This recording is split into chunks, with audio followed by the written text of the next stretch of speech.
Thank you, Travis. Good evening, viewers, and welcome to tonight's regional news. We begin in Jamaica. Jamaica fell one place in 2021 to land in the number 70 position in the latest international corruption rankings. The current listing means Jamaica is perceived to be the fifth most corrupt country in the Caribbean, behind Haiti, Dominican Republic, Guyana, and Trinidad and Tobago. Jamaica was 69th out of 180 countries in 2020. According to the 2021 Transparency International Corruption Ranking, the country's Corruption Perception Index, CPI, remains at 44. 0 on the CPI is considered highly corrupt, while 100 is very clean. Based on the data, Barbados was rated the least corrupt country in the region with a score of 65 out of 100 and a ranking of 29th out of 180 countries. The Corruption Perceptions Index, CPI, where the list is posted, is the most widely used global corruption ranking in the world. It measures how corrupt each country's public sector is perceived to be, according to experts and business people. The data sources used to compile the CPI covers issues such as bribery, diversion of public funds, officials using their public office for private gain without facing consequences, and the ability of governments to contain corruption in the public sector, etc. Over to Belize. Opposition leader in Belize and leader of the United Democratic Party, Patrick Faber, has resigned his position amid a domestic violence row that led the police to issue a warrant for his arrest last week. Last week, Faber's fiancée, Dr. Shanika Arnold, made a report to the Domestic Violence Unit where she alleged that the opposition leader caused damage to her laptop and had also assaulted her. The report was filed by Police Commissioner Chester Williams, who confirmed that a warrant had been issued for Faber's arrest, adding that the fact that they have obtained a statement from her in which she had requested court action, and so they will proceed with the matter before the court.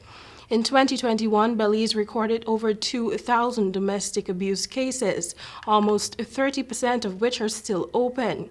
The special envoy has called for a multi-sectoral approach to reach households, communities, institutes of education, businesses, and leaders to demand a zero tolerance for violence against women and families.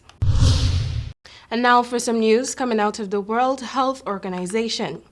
World Health Organization Chief Tedros Adhanom laid out more plans on Tuesday to fight the virus as he pitched his case for a new 5-year term and faced criticism from his own country, Ethiopia, over his comments about the embattled Tigray region. Tedros, who like many Ethiopians goes by his first name, is running unopposed for a second term as WHO Director General.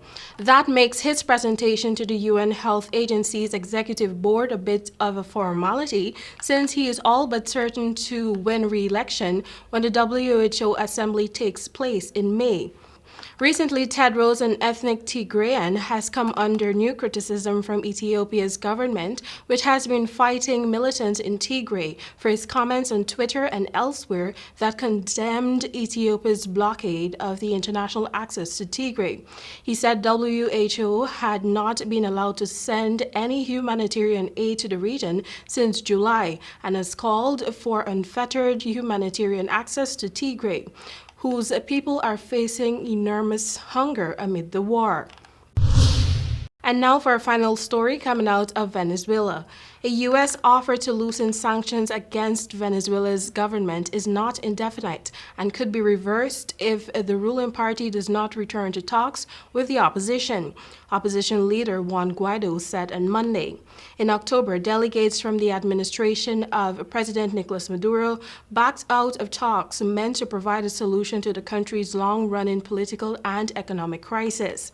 The opposition has repeatedly called for a restart to the negotiations, while Washington has said previously it is serious about revising sanctions if there are changes in Venezuela, but also serious about possibly adding additional sanctions if not. The United States recognized Guaido as Venezuela's legitimate leader in 2019 amid accusations of fraud during Maduro's 2018 re-election.